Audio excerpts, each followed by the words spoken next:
नमस्कार दोस्तों, आप देख रहे हैं यूट्यूब चैनल में आपका होस्ट हूं राजेश चौधरी। मैं आपके लिए अगली वीडियो को लेकर आया दोस्तों, राजस्थान एलडीसी भर्ती से संबंधित। दोस्तों इस वीडियो में हम बात करेंगे जो राजस्थान एलडीसी भर्ती है दोस्तों, इसका सिलेबस क्या रहेगा, इसके पेपर कितने होंगे दोस्तों, और आपको कितने नंबर लाने हैं जब आप क्वालिफाई हो जाएंगे। इन सभी बातों पर चर्चा करेंगे दोस्तों। लेकिन इससे पहले आपको हमारे चैनल को लाइक और सब्सक्राइब करना है, वीडियो को लास्ट तक देखना है दोस्तों। चलिए दोस्तों वीडियो को शुरू करते हैं। राजस्थान एलडीसी 4197 पदों पर जो भर्ती निकली है, राजस्थान एलडीसी भर्ती है जो दोस्तों के लिए नोटिफिकेशन जारी हो गया है। राजस्थान में एलडीसी भर्ती के लिए 4197 पदों के लिए भर्ती का ऑफिशियल नोटिफिकेशन गवर्नमेंट ने जारी कर दिया है। और ये इस भर्ती की अधिसूचना भी जो कर्मचारी चयन बोर्ड है दोस्तों, उसने ऑफिशियल नोटिफिकेशन जारी कर दी गई है। इस भर्ती का नोटिफिकेशन जारी होने के साथ ही जो बहुत से स्टूडेंटों के मन में सवाल है कि इसकी क्या प्रोसेस रहेगी आवेदन की, और दोस्तों कौन कौन आवेदन कर सकता है और कौन कौन नहीं कर सकता। इसका सीधी बात है दोस्तों, यदि किसी ने सीईटी कर रखा है दोस्तों, तो जितने पद की वैकेंसी निकली है 4197 के जो सीईटी जो 15 गुना स्टूडेंट ऊपर के जो होते हैं, 4197 से 15 गुना स्टूडेंट निकाले जाएंगे। तो जिन्होंने सीईटी का एग्जाम दिया 4197 का 15 गुना के अंदर जो आ रहे हैं वो स्टूडेंट इसमें आवेदन कर सकते हैं। जो 4197 के 15 गुना के अंदर नहीं आ रहे हैं, सीईटी पास है भले वो, लेकिन फिर भी उनको इसमें आवेदन नहीं कर सकते दोस्तों, क्योंकि सीईटी का ये नियम है दोस्तों, जो भी भर्ती निकलती है उसके 15 गुना स्टूडेंटों को आवेदन कर सकते हैं। तो जो 15 गुना स्टूडेंट वो आवेदन कर सकते हैं जिनके अधिक से अधिक परसेंट होती है।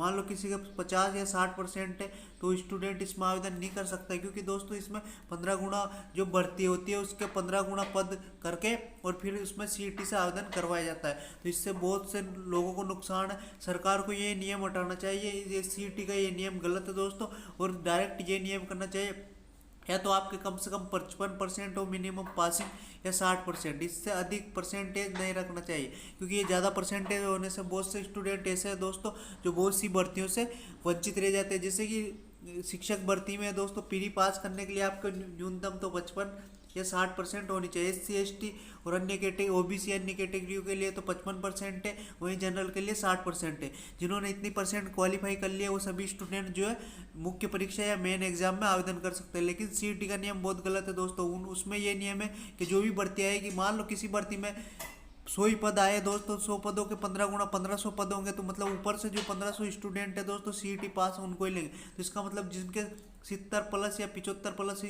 परसेंट होगी, सिर्फ वही स्टूडेंट आवेदन कर सकते हैं, बाकी स्टूडेंट तो भर्तियों से ऐसे ही बाहर हो जाएंगे दोस्तों। ये नियम गलत है, क्योंकि सभी स्टूडेंटों को मौका देना चाहिए और उनको अपनी योग्यता दिखाने के लिए मौका मिलेगा, तभी तो वो अपनी योग्यता दिखा पाएंगे। यदि मौका ही नहीं मिलेगा तो अपनी योग्यता कैसे दिखाएंगे दोस्तों, क्योंकि जरूरी थोड़ी आप एक पेपर से ही उसकी तुलना कर सकते हो दोस्तों। और सीईटी का पेपर दोस्तों हर 6 महीने में होना बहुत जरूरी है, जिससे कि बेरोजगार साथियों को इसका लाभ मिल सके, क्योंकि ये पेपर यदि 2-2 साल में होगा तो बहुत से स्टूडेंट भर्ती प्रक्रिया से बाहर हो जाएंगे दोस्तों।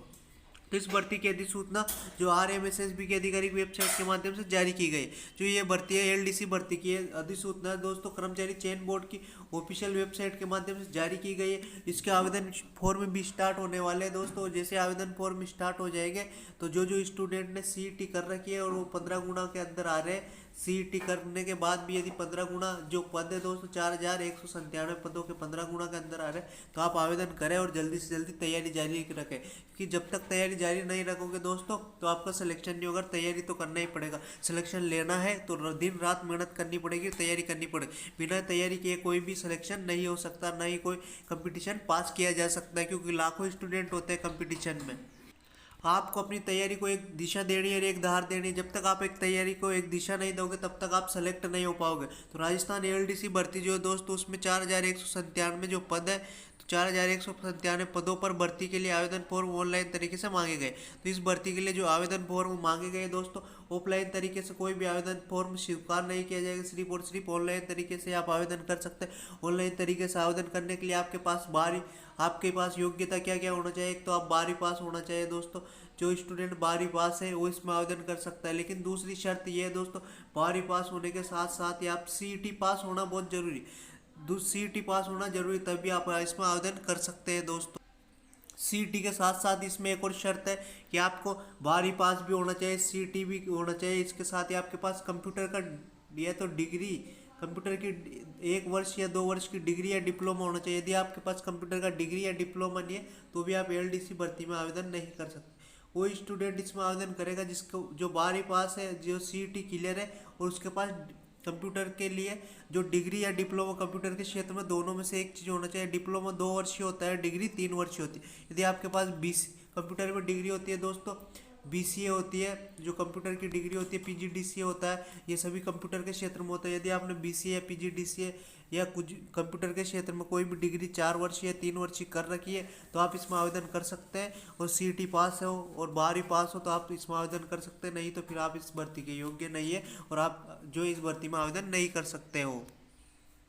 अब ऑनलाइन फॉर्म की बात करते हैं। ऑनलाइन फॉर्म 20 फरवरी 2024 से शुरू कर दिए गए, मतलब ऑनलाइन फॉर्म जो 20 फरवरी 2024 से शुरू कर दिए गए, मतलब ऑनलाइन फॉर्म कल से स्टार्ट हो चुके हैं। और दोस्तों ऑनलाइन फॉर्म 1 महीने तक भरे जाते हैं, तो आप उस 1 महीने के अंदर कभी भी जाकर ऑनलाइन फॉर्म भर सकते हो और अपनी जो तैयारी है उसको जारी रखें। और जो ऑनलाइन या ऑफलाइन तरीके से जैसे भी कोचिंग कर रहे हैं वैसे कोचिंग को बंद नहीं करें, उसको चालू रखें।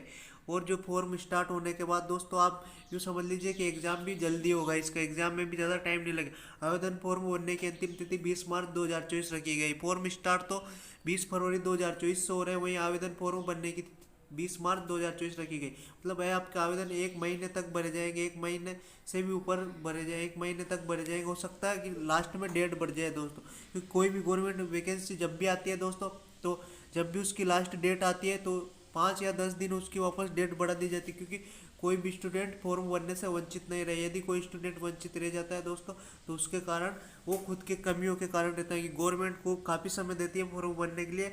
आप चाहे जब भी फॉर्म अप्लाई कर सकते हैं, क्योंकि ऑनलाइन फॉर्म भरने में कोई टाइम नहीं रहता। आप दिन में भी फॉर्म भर सकते हैं, रात में भी, कोई यूनी 24 घंटे आप जब भी आपको टाइम मिले जब भी चाहो तभी फॉर्म भर सकते हो। इसकी फिक्स कोई टाइम नहीं होता है कि आप दिन में ही फॉर्म भरो कि 10 से 5 बजे तक भरो, 5 बजे बाद बंद हो जाएगा, ऐसा नहीं होता है दोस्तों। तो आपके पास काफ़ी टाइम है दोस्तों, 20 फरवरी से 20 मार्च तक इसके फॉर्म भरे जाएंगे। और इसकी फीस जो दोस्तों ये रह सकती है, या तो ओबीसी एसटी एससी की तो 400 रह सकती है, वही जनरल की दोस्तों 600 के समथिंग रह सकती है दोस्तों। और हो सकता है फीस में छूट भी दे दी जाती है, क्योंकि बहुत से अभी जो भर्तियां हो रही है दोस्तों उसमें गवर्नमेंट ने जो नया नियम आया उसमें बहुत सी भर्तियों में फॉर्म जो फ्री भरा रहे हैं दोस्तों, उसमें कोई फीस नहीं लग रही। तो यदि इसमें भी ऐसा नियम होगा तो आपकी फिर फॉर्म फीस भी नहीं लगेगी, बस आपको सिर्फ आवेदन करना है और आपको सिलेक्शन लेना है। बात कर लेते हैं प्रश्न पत्र विषय क्या रहेगा और कितना अंक करेगा और कितने समय करेगा, इन सभी बातों पर चर्चा करते हैं दोस्तों।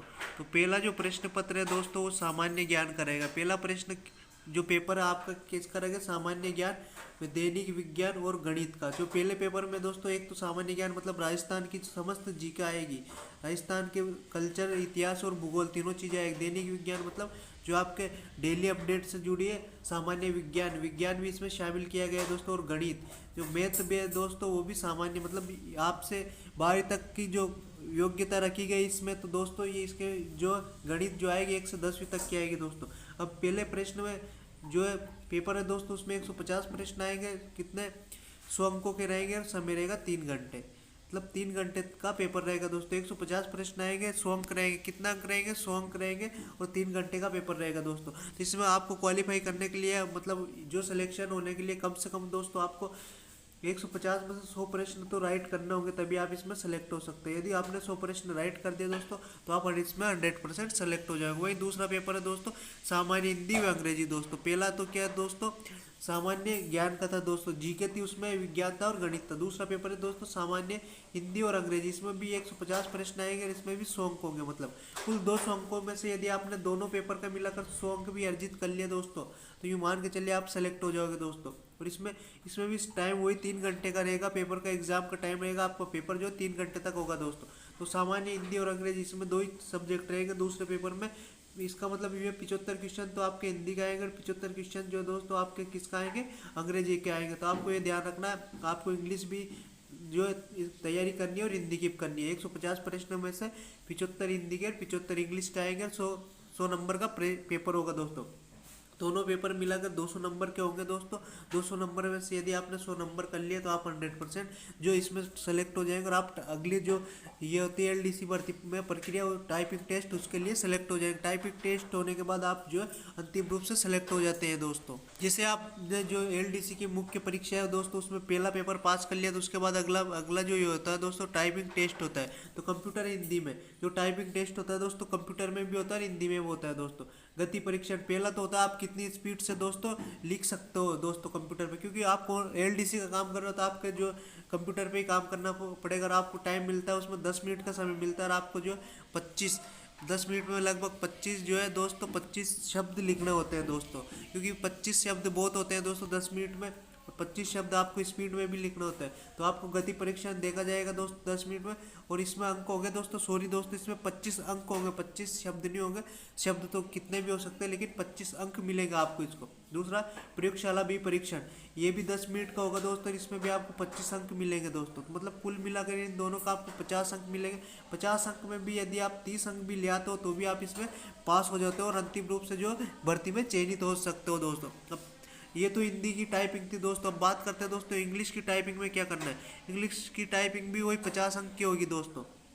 गति परीक्षण देखेगा वो 10 मिनट का समय देगा, और उसके 25 अंक मिलेंगे दोस्तों। वही प्रयोगशाला परीक्षण मतलब जो गति परीक्षण में तो आप कितनी स्पीड से लिख सकते हो, और प्रयोगशाला परीक्षण में आपको वो शब्द देगा ऑथेंटिक, उन शब्दों को आपको 10 मिनट में टाइपिंग करना है। 10 मिनट के अंदर यदि आपने टाइपिंग कर लिया तो उसके 25 अंक देगा दोस्तों। तो कुल मिलाकर हिंदी इंग्लिश दोनों की टाइपिंग का आपके 100 अंक है दोस्तों। 100 अंक में से यदि आपने 60 या 50 अंक भी अर्जित कर लिए दोस्तों, तो यूँ समझ लीजिए आपने जो है कंप्यूटर का जो ये होता है दोस्तों, कंप्यूटर पे जो लिखित परीक्षण या टाइपिंग टेस्ट होता है दोस्तों, ये उसको पास कर लिया तो 50-60 अंक आ गए तो आप उसको पास हो गए, और मेन एग्जाम और दोनों चीज़ों को पास कर लिया तो आप अंतिम रूप से जो है एलडीसी भर्ती में सेलेक्ट हो जाएंगे दोस्तों।